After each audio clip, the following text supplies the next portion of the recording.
ये ऐसे नहीं होता मित्रों। मैं शासन में बैठा हूं, मुझे मालूम है इस प्रकार से रुपया इतनी तेजी से गिर नहीं सकता। अरे ये नेपाल का रुपया नहीं गिरता है, बांग्लादेश की करेंसी नहीं गिरती है, पाकिस्तान की करेंसी नहीं गिरती, श्रीलंका की करेंसी नहीं गिरती। क्या कारण है हिंदुस्तान का रुपया पतला होता जा रहा है? ये जवाब देना पड़ेगा आपको। देश आपसे जवाब मांग रहा है।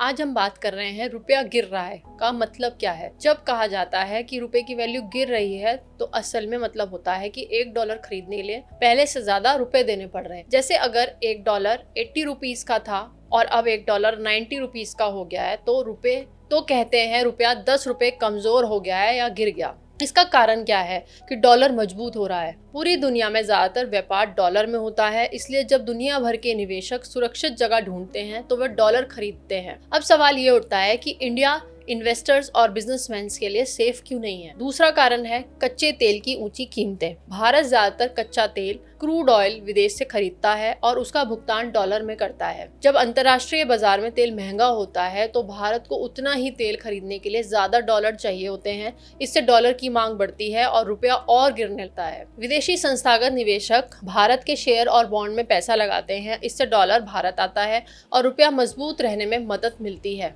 लेकिन जब हम उन्हें अमेरिका जैसे देशों में ज्यादा रिटर्न या कम रिस्क दिखता है तो वे भारतीय बाजार से पैसा निकाल कर अपने देश या दूसरे बाजारों में ले जाते हैं, जिससे डॉलर बाहर चला जाता है और रुपया कमजोर हो जाता है। अब हम बात करते हैं चौथे कारण की, ट्रेड डेफिसिट और करंट अकाउंट डेफिसिट। भारत जो चीजें आयात या इंपोर्ट करता है जो अक्सर एक्सपोर्ट से ज्यादा होती हैं, यानी ट्रेड डेफिसिट रहता है। जब लगातार आयात ज्यादा और निर्यात कम होता है तो देश को हर साल बाहर के देशों से ज्यादा डॉलर देने पड़ते हैं। इससे करंट अकाउंट डेफिसिट बढ़ता है और लंबे समय में रुपए पर नीचे की तरफ दबाव बनने लगता है। अब हम बात करते हैं पांचवें कारण की, भू राजनीतिक तनाव और ग्लोबल अनिश्चितता। मध्य पूर्व जैसे क्षेत्रों में युद्ध या तनाव होने पर तेल महंगा होता है और निवेशक रिस्की देशों से पैसा निकालकर सुरक्षित देशों जैसे अमेरिका की ओर भागते हैं। इससे एक तरफ भारत का आयात बिल बढ़ता है और दूसरी तरफ विदेशी निवेश घटता है। दोनों मिलकर रुपए को कमजोर करते हैं। अब हम बात करते हैं कि क्या रुपए का गिरना हमेशा बुरा ही है। रुपए के गिरने से इम्पोर्ट महंगे हो जाते हैं, जैसे तेल, इलेक्ट्रॉनिक्स, विदेश पढ़ाइयाँ, विदेश यात्रा और वगैरह वगैरह।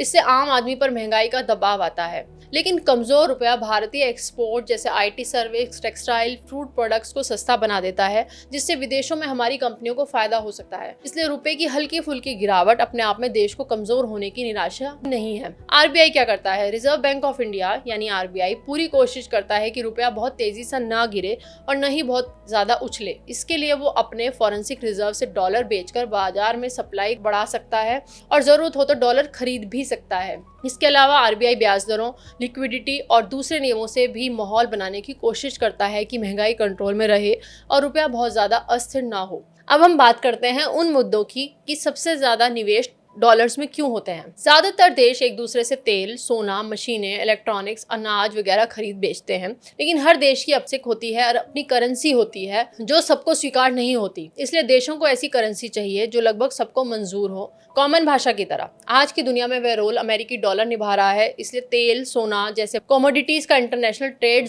अब हम बात करते हैं डॉलर में क्यों होता है। ज्यादातर देश एक दूसरे से तेल, सोना, मशीनें, इलेक्ट्रॉनिक्स, अनाज वगैरह खरीदते और बेचते हैं, लेकिन हर देश की अपनी करेंसी होती है जो सबको स्वीकार नहीं होती। इसलिए देशों को करेंसी चाहिए जो सबको मंजूर हो, कॉमन भाषा की तरह।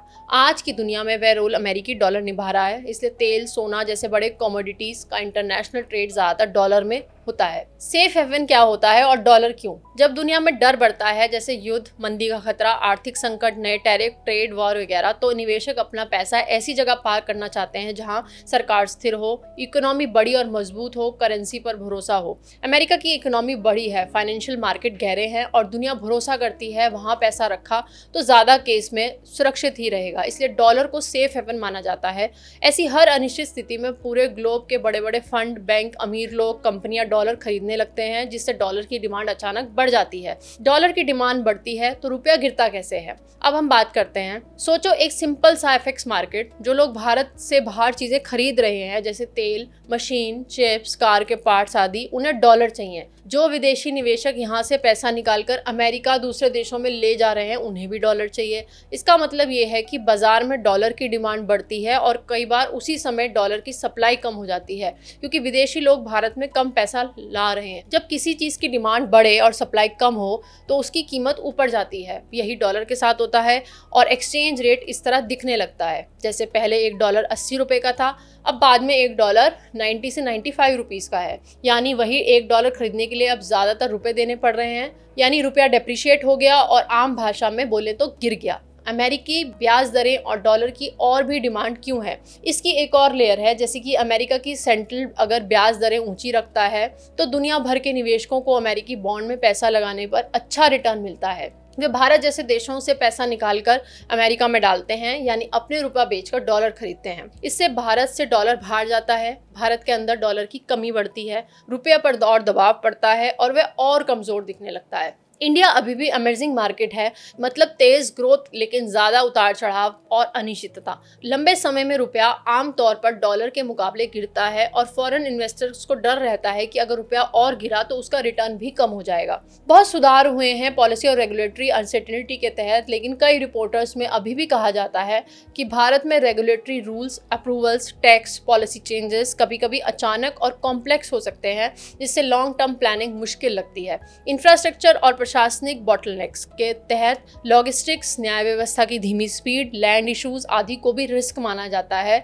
भले ही इन पर काम चल रहा है। अमेरिका में नौकरी के अच्छे आंकड़े, मजबूत अर्थव्यवस्था और वहां की सेंट्रल बैंक द्वारा ऊंची ब्याज दरें रखने से डॉलर की डिमांड और बढ़ती है, जिससे रुपया जैसी दूसरी मुद्राएं कमजोर दिखने लगती। क्वेश्चन ये है कि इंडिया के अब बेरोजगारों का क्या, गिरते रुपए का क्या? जब ये सरकार आई थी तो उन्होंने बात करी थी सबसे पहले रुपए को कंट्रोल में रखने की, लेकिन ऐसा हो नहीं पाया।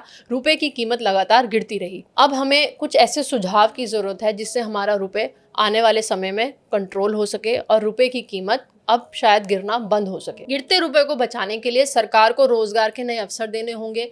बाहर के इन्वेस्टर्स इंडिया में ज्यादा से ज्यादा इन्वेस्ट करें, जिससे हमारे रुपए में मजबूती आए। क्या क्या हम अपने गिरते रुपए को बचाने के लिए कर सकते हैं, उस पर हमें कमेंट करके जरूर बताएं।